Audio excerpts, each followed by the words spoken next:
Alright, so in this video we're going to learn about custom variables, node graph variables, and local variables. And we're going to do this by creating a system where if all the hilichurls on the scene die, then we're going to spawn in 5 more of them. And when the player kills 10 hilichurls, the game is going to end. Very simple. Okay, so let's go over how to do this. Now there are 3 types of variables, right? There are custom variables. So what are custom variables? Custom variables, I'm going to use this hilichurl as an example. Custom variables live on every entity separately, okay? Every entity can have custom variables and their custom variables are owned by them. So even if you have the same prefab, for example, let's say I have 2 hilichurls, right? If I have a custom variable on this hilichurl and the same one on this one, they're both going to have 2 separate copies of it. So for example, if I have like a counter on this hilichurl and a counter on this one, I could increase the counter by 1 on this hilichurl, and it's just going to increase it on this hilichurl. It's not going to increase it on this one. You understand? Even though they come from the same prefab, even though they have the same variable name, variable type, they're 2 separate entities, and so the custom variables live on them separately. Now the great thing about custom variables is that you can actually access them in the node graphs, and it's publicly accessible by any node graph as long as you have this entity, as long as you can query it. Like for example, let's say you have the GUID, right? If you pass in the GUID and you get the entity, you can query all of its custom variables. So custom variables are really useful if you want to have some information on an entity that you want to be able to edit from any node graph, from any logic that's running during the game. So for example, in my case, I have here a custom variable. I think by default, every dynamic entity has a custom variable component, but if for whatever reason you deleted it, you can go here into add common component and just add in a custom variable here. And he says I cannot be added because I already have it. But if you were to add it, you would have something like this. And in my case, I already have a custom variable. So if I just go into advanced editing here, you can see here that I gave it a prefab ID that's already on it. And this prefab ID just references the ID of the prefab that it comes from. Now, for the sake of the tutorial, let's just ignore this variable because this is actually logic that I use somewhere else in another node graph. So let's not pay attention too much to this. Let's instead just give an example, right? So let's say I add a new variable. I can choose its type, and there are many types depending on what I need stored. Let's just say I want to store a name for this hilichurl. Okay, we're going to call him Jimmy. Now I can call him Jimmy here because I chose the type of string, and a string is just a sequence of characters. It can be a word, it can be a sentence, it can be an entire essay. I'm sure there are limits to how big you can make certain values, but yeah, a string is just a sequence of characters. If I were to make this an integer, obviously I wouldn't be able to type in any characters because they're not integers, they're not numbers. So let's go ahead and do string, and you can see that the name of this custom variable is just name. So if I were to duplicate this hilichurl again, and I select this hilichurl's custom variables, you'll see that because I just duplicated, well, we have the same Jimmy name. But let's say obviously this hilichurl, we can't have him named Jimmy, let's call him Bob. And now you can see that this hilichurl's name is Bob, but if I click on Jimmy, you'll see that, I gotta X out here, but you'll see that here we go, his name is Jimmy, right? We have Jimmy, and then here we have Bob. They're both the same hilichurl in a sense. They both come from the same prefab, they both have the same items on them and decorations, but these custom variables are specific to the entity that they're attached to. So you can have different custom variables on different entities even though they might look the same. Okay, now this is very important because it means that you can do very specific actions based on very specific parameters. I can create a node graph and say, if I kill Bob, then the player wins, but if I kill Jimmy, then the player loses, right? There's like, you could do anything you want just by querying custom variables. Okay, so now that we know what custom variables are, let's talk about node graph variables. I have here the stage entity, and the stage entity has this respawn entity node graph on it. Now, node graphs can have variables on them, kind of like custom variables, but they're variables for that specific node graph. You can have a custom variable on a node graph, and then everywhere that you use that node graph, for example, if I were to put this respawn entity on the hilichurl, then all the variables that are on this node graph are going to be on this node graph that's on the hilichurl. But again, I can change the values independently because those variables live on the instance of the node graph, on each node graph separately, right? So if I have a node graph on the stage entity and a node graph on the hilichurl, they're 2 separate node graphs that will do the same thing, but they're two separate copies and instances, so I can change the variables on the node graphs in case I want specific behavior to occur depending on who has the node graph attached to them. So going back to my example of two hilichurls, let's say for example we'll rename this hilichurl back to Bob, and let's say I add the respawn entity node graph onto both hilichurls here, right? Now remember what I was saying earlier, where if I kill Bob I'll win, but if I kill Jimmy I lose. Now what I can do is I can add a variable to this node graph. I'm not going to do it now, we're going to get into this later, but what I can do is I can add a variable to this node graph, and let's say this node graph variable is called win or lose. And I can set this variable to win for Bob, but I can set the variable to lose for Jimmy, right? Because I can click on Bob here, I can modify this specific node graph, and then I can also go to Jimmy and I can modify this specific node graph, right? So I can modify the variables based on the node graph, not based on entities. Now you could say, okay, well, what's the difference? Why can't I just go onto Bob and add a custom variable here and do the same thing? I can do like a Boolean, right, which is a true or false. I could name it something like win or lose. And if I click on yes, that means that you'll win. And if I click on no, that means you're going to lose. So why can't I just do that? Now, the answer is you definitely can, but it's really about how you want to organize your logic, right? How you want to organize your variables. Because what you can do is you could just create a lot of variables on every single entity and then configure them specifically for every single situation. But it's much easier to delegate a variable to a node graph because you know that that node graph has a specific goal that it has to do. It performs specific tasks. So you want to give variables to that node graph that pertain to the things that that node graph will do, right? This hilichurl, it really doesn't need this win or lose Boolean, right? This win or lose is really used by the node graph because the node graph is going to decide if we should win or lose, not the hilichurl. So it's really a matter of separation of concerns. We want to have a variable called name because that's literally the name of the hilichurl. It pertains to the hilichurl specifically. We don't really need this win or lose because that's not the job of this hilichurl. It ends up mix matching responsibility between node graphs and entities. So in this case, we don't actually need this win or lose Boolean. It's much cleaner, it's much better, it's much more maintainable, and it's much easier to work with to keep the win or lose variable on the node graph itself. And then if we wanted to change it specifically on a certain hilichurl, we can do that by referencing that specific node graph on the entity. It's really just a better way at managing our variables, different ways of managing our variables, and it's very important. We're going to see an example really quickly. So now that we discussed all of this, let's go ahead and build our logic for respawning hilichurls and all that good stuff. So here I have the respawn entity node graph, okay?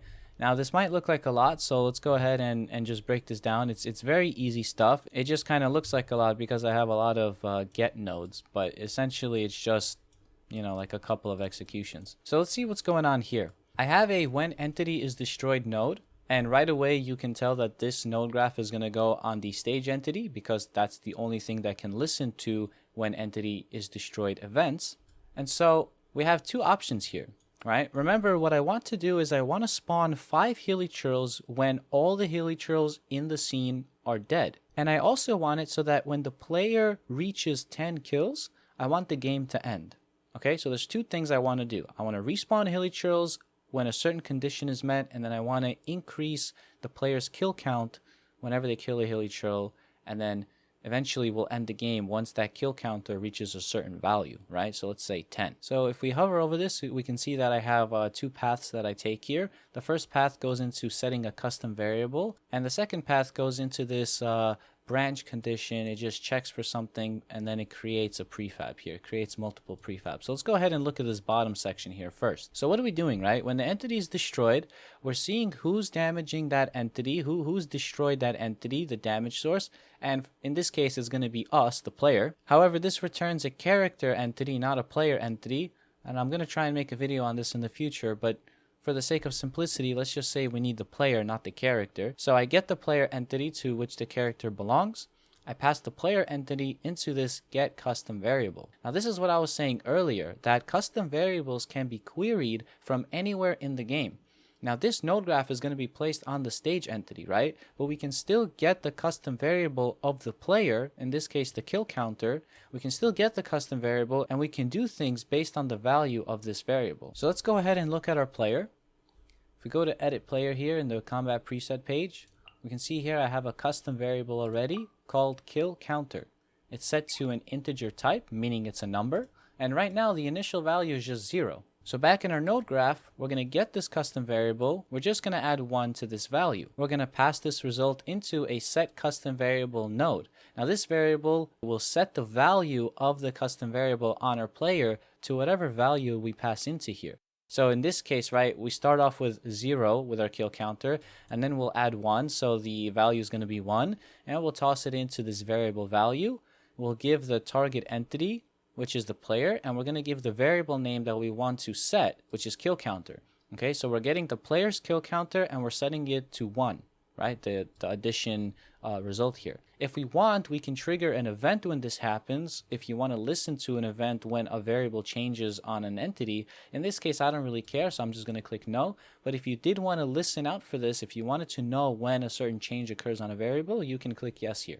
And then finally, I want to settle the stage, but I only want to settle the stage, remember, if the kill counter is 10. So how do we do this? Well, we pass the new result with the addition, which is just adding 1. We pass it into an equal. Now, if this is true, if the kill counter's new variable is going to be 10, it's going to compare it to 10. And if it's true, then we're just going to settle the stage. So pretty simple. Now, on this top half here, let's go ahead and look at what we're doing here. So first off, once we do our check here, because that's the first thing we want to do. We want to just make sure that we kill 10 entities, and then if we do, we'll just settle the stage. But let's say that doesn't happen, right? Let's say this doesn't run because we didn't kill 10 entities. It'll then run this node graph logic over here. So let's see what it's doing. So first of all, we're doing a double branch. We're only going to run this section if this is true. So let's see what needs to be true. We're getting the entity with specified prefab ID on the field. Okay, so this is basically getting every single entity. I know it says entity and not entities. It's actually giving us a list, so it's giving us multiple values. We're getting all the entities that are on the field, which means that live in the scene. We're passing in a prefab ID to filter it by, right? So remember, all those hilichurls that are in the scene, they're all going to be spawned using the same prefab. So the prefab ID here is just getting all the entities that have been spawned using that prefab ID, right? So we're just going to get a list of all our hilichurls is basically what's happening. And then we're just going to get the list length. We're going to see how many there are in the scene. And if there are 0, there's an equal here. If there are 0 hilichurls, or 0 entities with this prefab ID, then we're going to do a double branch. We're going to put this into this condition. So if that's true, then we're going to do a loop. We're going to go from 1 to 5. So we're just going to loop 5 times. And we're going to create a prefab, but we're only going to create a prefab if the amount of hilichurls on the scene is less than 5. Because remember, we want to spawn 5 hilichurls. We don't want to spawn any more than that, right? And you might ask yourself, okay, well, if we're doing this loop only 5 times, what's the point of checking to see if there's less than 5? And the reason is because this is attached to this event node. And so if I kill, for example, 2 hilichurls, then one hilichurl is going to have this run, and then the second one is going to have this run, and it's going to have 10 loops, basically. It's going to have 10 iterations. So we just wanted to only continue if there are less than 5 hilichurls on the scene. And if there are less than 5 hilichurls, then we'll create a prefab with that same prefab ID. All right? Pretty self-explanatory, pretty straightforward. Now, as I demonstrated at the start of the video, this works, right? Everything works just fine. But there are a couple of issues that we can address. First of all, what if I wanted to spawn more than 5 hilichurls? I mean, it's very simple. We could just change the values here. We could say, okay, well, if there's less than 7 hilichurls, right, then we can create our prefabs. So we're going to have to loop from 1 to 7. We're going to loop 7 times. So we can just change the value here. And while that's true, it's also really tedious to constantly have to open up this node graph and specifically hard code a value into this node graph specifically, right? Because remember, this node graph has the potential to be shared across multiple entities. In this case, we're only going to be putting it on the stage entity, so only one thing is going to have it. But let's say we weren't listening for a when entity is destroyed. Let's say we were listening to some other event that any object can listen to. Then we would be able to put this node graph on multiple objects, right? So let's say I wanted one object to be able to spawn 7 times and one object to spawn 5 times. So let's say we have this node graph on Bob and Jimmy. When I kill Bob, let's say I want to spawn 5 hilly churls, and when I kill Jimmy, I want to spawn 7. Now in this case, hard coding a value number 7 in here isn't the right way, because if I hard code the value into the node graph, then regardless if I kill Bob or Jimmy, it's gonna spawn 7 times. So how can we fix this? How can we make it adaptive? How can we make it dynamic based on who holds this node graph? Now again, remember, in this case, it's only going to be held by the stage entity. This is just a what if, right? What if this was a node graph that many entities had, and we want to control which entity allows for how many prefab creations? Okay, so for this, we're going to need a node graph variable. We're going to need a variable that we can assign to the node graph so that each entity that uses this node graph can specify their own values. So let's go ahead and do that. In order to create a node graph variable, at the bottom here, we have this node graph variable button. If we just click on this, you'll see that we can add variables similarly to how we can add custom variables on entities. We can choose the type. So in this case, let's say I want an integer, because remember, we want like a certain amount of number of hilly churls, right? So we're going to choose an integer, which is a number. We're going to add the new variable, and we're going to call it something like max entities. And we're going to say 5 for starters, right? We're going to say 5.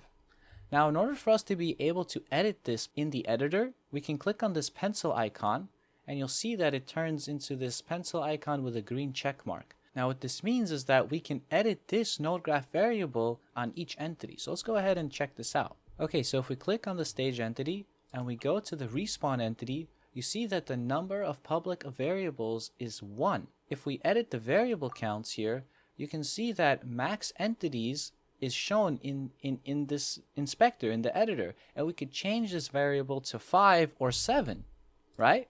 And so now we can use this variable in our node graph. And if we ever wanted to change it, we can just go to the stage entity and change the value here. And similarly, if I click on the hilly churl and I go to this respawn entity node graph, I can edit this one, and you see that it's 5. I can, let's say, make this 4, right? And so now, assuming that the node graph would work, it's not going to work because it's listening to an event that it can't listen to. But assuming it's going to work, I can change the max entities to 4 here, and I can change for the stage entity to 7. So now we have the same node graph running on both entities. It's going to do the same logic, but it's going to do the same logic based on this number, based on this variable. So it's going to spawn the hilly churls, but it's going to spawn a different amount of hilly churls depending on, what you specify. And that's great because that means that we can reuse this node graph on as many entities as we want. And if we wanted to have different logic happen depending on which entity is holding this node graph, we can customize. So how do we do this in the node graph then? So first of all, let's take a look at where we're using these hard-coded values. We're using it here in the finite loop, and we're using it in the less than or equal to. So that means for these two nodes, we want to replace the 7 with our node graph variable. So let's go ahead and get our node graph variable. I'm just going to delete this part because I'm not using it. Let's go ahead and get node graph variable. Right here. Now in here, we can specify what variable we want to get. If I click on the magnifying glass, it'll show up all the node graph variables that live on this node graph. So here we can see max entities. And we could pass this variable value, which remember is going to be an integer. We're going to pass this into our less than or equal to, and we're going to pass this into our loop termination value on the finite loop. So now what's going to happen is if I go to the stage entity and I set it to 7, it's going to pass the 7 value into both of these here, and it's going to dynamically adjust the logic of this node graph based on the value I put on the stage entity. So let's test this out. Let me kill this hilly churl, and now instead of 5 hilly churls, you're going to see 7 spawn. There you go. How awesome is that? So now that we learned how to manage node graphs, let's go ahead and manage custom variables. Now we already have here a custom variable with kill counter, which is the player's kill counter. And remember, every player is going to have their own kill counter. So if I have, for example, 5 different players, the first player who's going to get 10 kills is going to settle the stage, and the stage is going to end, right? So you don't have to worry about overlapping numbers or overlapping variables. Every player is going to have their own kill counter. Now, okay, we know that this part works because I showed it earlier in the video, but let's go ahead and take a look at this part here. This is where things get really interesting. Remember that our respawn entity currently only checks for a specific prefab ID that I hard-coded into the node graph. What if I wanted this node graph to work for any kind of entity that's associated with a prefab? Now this is where things get really interesting. If you recall, I had a custom variable on this hilichurl called prefab ID, which is of type prefab ID, right? It's an ID that maps to the prefab that it's associated with, that it's created from. Now, what if I had, for example, not a hilichurl, what if I had like, I don't know, some kind of slime? If I go into the prefab editor, I have here a slime, and it has its own prefab ID. So what if I was able to dynamically get the prefab ID of this entity and this entity, and apply the same logic of spawning 5 copies or 7 copies of that entity if there are no more on the scene? What if I was able to do it dynamically, if it wasn't just hard-coded to this hilichurl? So let's go ahead and do that. What I'm going to do is I'm going to take this slime, I'm going to add a custom variable to the slime, I'm going to give it a prefab ID. The prefab ID is the same concept, the prefab ID of this prefab, and then I'm going to use this prefab inside my scene. So here we are, I have my slime, it has the custom variable on it, and now what we can do in the node graph is I can use this custom variable to get the entity with specified prefab ID on the field. Instead of getting the specified prefab ID with a hard-coded value, I can pass in this custom variable depending on which entity I destroyed. So if I destroy the slime, it's going to use the slime's prefab ID and scan the scene for all the slimes that come from the same prefab. But if I kill the hilichurl, it's going to do the same thing for all hilichurls that come from the same prefab. So how can we get that custom variable? Well, in normal cases, what you'll do is you'll just use the entity, right? And you'll do something like get custom variable. And you'll use this and you'll type the variable name for prefab ID. And then you're just going to specify what the type is. In my case, it's a prefab ID. And then you can plug this into the prefab ID here. However, because this is a when entity is destroyed node, we can't actually do this because the entity is destroyed and it's not going to have this variable. So instead, we have to use this custom variable component snapshot. Now what this does is it literally takes a snapshot right before the entity dies. It saves all the custom variables for you to use. So in my case, I can just use this. I'll drag this out here. I'll query the custom variable snapshot, and I'm going to do the same thing. I'm going to get the prefab ID, and using this variable value, I'm going to put this into my get entity with specified prefab ID on the field. And so now what's going to happen is if I kill the slime, I'm going to get the slime's custom variable prefab ID, and then I'm going to pass it into here, which is going to get all the slimes on the field. If I kill the hilichurl, the same logic is going to apply, but I'm going to be using its prefab ID. I'm going to be using the hilichurl's prefab ID. And I'm going to dynamically change between the hilichurl or the slime depending on which one I kill. Now the caveat to this is that we have to make sure that the entity that we're destroying has this custom variable on it. Otherwise, if it doesn't have it, it's not going to run. It's just going to skip this entirely. It's going to try to get it, it's going to fail, and then it's not going to run all this other logic that we have. And so you kind of have to create this structure where you already know how the logic is going to work with all sorts of entities, right? You kind of have to plan ahead a little bit in order for you to know that you have to do this. Because the obvious question is you're going to ask yourself, well, okay, what if I want this to work for not just hilichurls, I want this to work for any kind of entity, right? And so then you'll come to the realization that, well, okay, every single entity that I want this to work with should have a prefab ID, custom variable on it. So this is the power of custom variables and node graph variables. I could just have a bunch of custom variables here that control all sorts of things that the node graph can query and do things based on, but of course, that's not an organized way. It's not an abstract way that will work for everything. I can't just put on the node graph the prefab ID of every single prefab in my scene and then check to see which entity I killed and find its matching prefab, right? That's obviously not the best way to do it. It's much better and much more organized and much more easier to work with if every single entity has their own custom variable that we can change, but that we can query and dynamically adjust our logic in the node graph. Now, before we move on, I know some of you might have caught on to this already. Because we use the custom variable snapshot here and we get the prefab ID, we have to also make sure that we use this prefab ID when creating the prefab, right? Otherwise, right now it's hard-coded to just the hilichurl prefab ID. So we need to actually pass in the prefab ID of the entity that we kill if we want to spawn more of it. So let's pass this variable value into the prefab ID here. So you can see how awesome this is. We don't actually have to hard code values anymore and change values if I wanted to change the logic, right? I don't have to make a respawn hilichurl node graph and then make a respawn slime node graph. I can just make respawn entity node graph and have it just work for all entities that have a prefab ID custom variable. Alright, so let's test this out. Now, I have the hilichurl here and the slime here because I was having some issues. I think when I was killing the slime, it ended up one of them like falling through the floor or something. So I'm just going to demonstrate this with the slime on the platform here. So first of all, let's go ahead and kill our hilichurl. And we can see that we have our 7 hilichurls here. And now let's go ahead and do it with the slime. And there we go. We have 7 slimes now. Our node graph was able to dynamically generate hilichurls and slimes because they had a prefab ID on them, and then we queried that prefab ID in the node graph and spawned in the entity based on their prefab ID. Now I did want to get to one more type of variable, which is the local variable. Now if you type in local variable in the node graph, you're going to see there's a get local variable.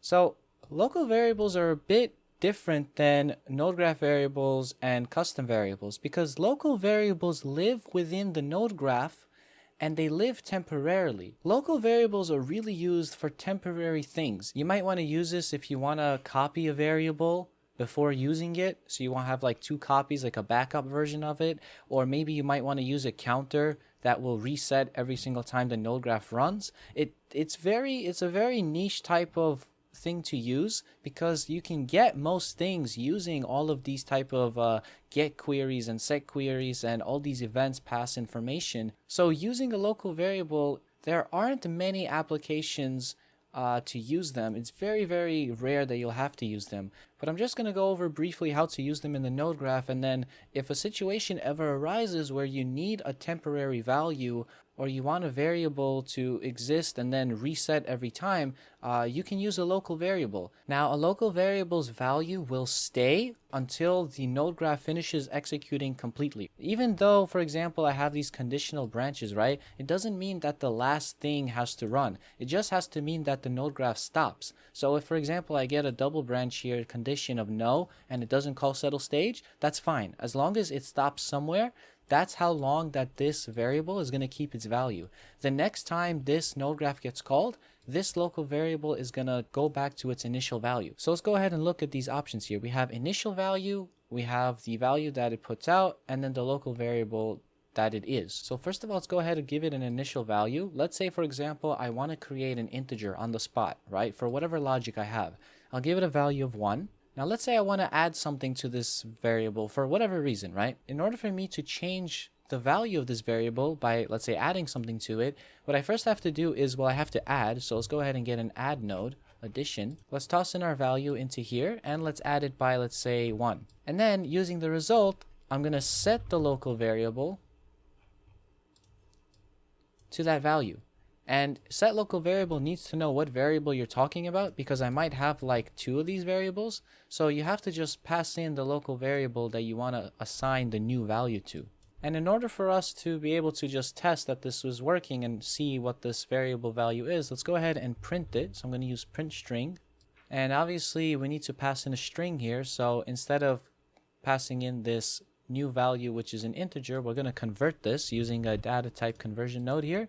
We're going to change this into a string, convert the integer into a string, and pass it in here since this needs a string. And we're just going to call this as soon as the entity gets destroyed. So what's going to happen is our entity will get destroyed. We're going to create a local variable with an initial value of 1, and then we're going to add 1 to it, and it's going to get a value of 2. And then we're going to set the local variable to 2. So its new value, this variable's new value is going to be 2. And we're going to see what happens here because it's not probably what you expect. It's a little sneaky. Let's go ahead and open up the log. And let's go ahead. We're going to watch what happens when we kill a hilichurl. We're going to see what values appear here. Okay, so I'm going to kill this hilichurl. And then the node graph is going to run and create a local variable. If we open up the log and see what happens, it actually prints 3. It doesn't print 2 like we expected. which is really strange. I mean, let's go ahead and see what's happening here, but you would think that it would print 2. And this is actually very, very important because a lot of people might get mixed up with this. So what's happening here is we kill the hilichurl or the slime, whatever. When the entity is destroyed, it's going to call set local variable first. So what are we actually setting? Well, we're creating a variable with a value of 1, and we're adding 1 to it, and we're setting it to 2 basically, right? Because our new value is 2. So we're setting this variable to 2. And after we set the variable to 2, we're then printing the string of that value. Now, how this works is really weird. You would think that it would just save the value of 2 here and convert it to a string and print it out. But what's actually going on is when we run another execution node, a print string here, it's actually recomputing the value of this local variable. So what it's doing is it's saying, okay, I want to print the string. So what string do I want to print? Okay, I want to print the string that's here. And so the data type conversion is saying, okay, well, how do I get this string? Oh, well, I get this input. Okay, well, where does this input come from? It comes from this result. And then the addition is saying, okay, well, how do I get this result? Well, I have to get this local variable. Okay, well, what is this local variable? So it gets the value of the local variable, which we already set to 2, and then it gets the local variable, adds 1 to it, gives that result, which is 3, to the data type conversion. It turns into the string version of 3, and then the print string ends up printing the number 3. It's a little bit, you kind of have to think about this in steps, like what's happening in what order. But yeah, if I were to now kill this slime, for example, which is going to call this node graph again, and we go into the log, you'll see that it still prints out 3. It's not going to print out 4 or 5 or whatever the next number should be, because the node graph ran again, and the local variable inside our node graph was created brand new. The node graph doesn't keep track of the local variable from the last time it ran. Every time the node graph runs, it creates a new local variable. So that's kind of like, it gives you a hint. It's local. It's local to the instance of the node graph that's running, okay? To the execution. It's not a public variable like a custom variable or a node graph variable that just exists always. So I just wanted to explain this. The use case for local variables is very specific. You have to have a good reason to use them. Otherwise, it's usually preferable to just use a node graph variable or a custom variable. So it's good to understand at least that the option is there if you need it. So hopefully this was helpful to you guys.